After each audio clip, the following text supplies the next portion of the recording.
Humans have always created bubbles for themselves because we feel the most comfortable around people, things and environments that we are familiar with.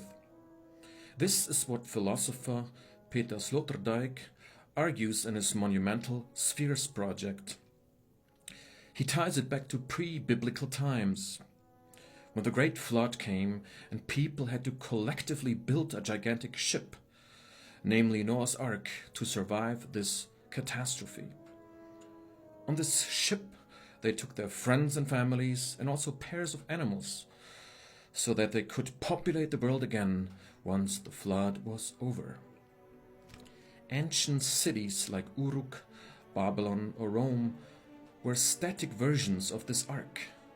Instead of protecting a community against the flood, these walls protected the community against invasion by foreign empires, diseases or lifestyles they did not approve of. But given how monumental and towering these early city-states were, Sloterdijk argues that they were not merely built for protection. They were also built for showing off, power, wealth, truth, and superiority. By carving the world's greatest city in stone, the people and their king argued that they deserved God status.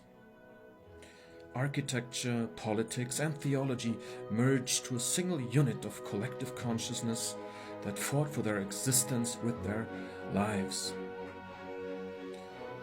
The biblical myth of the Tower of Babel is a critique of this human attempt to reach God status, and arguably Christianity grew out of the cracks of these crumbling megalomaniac shells.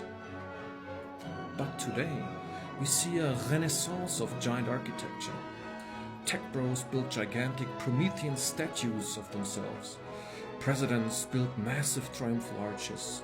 Princes build 100 miles long or longer walls that cut whole deserts into pieces.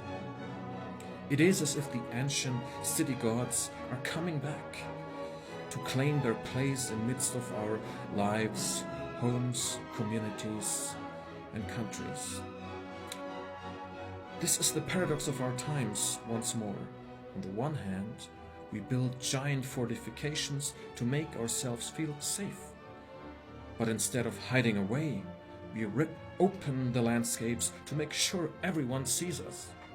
The reason is, behind this urge for fortifications lurks a beast that asks us to take over all the other fortifications and embed them into our empire. It has to be the biggest.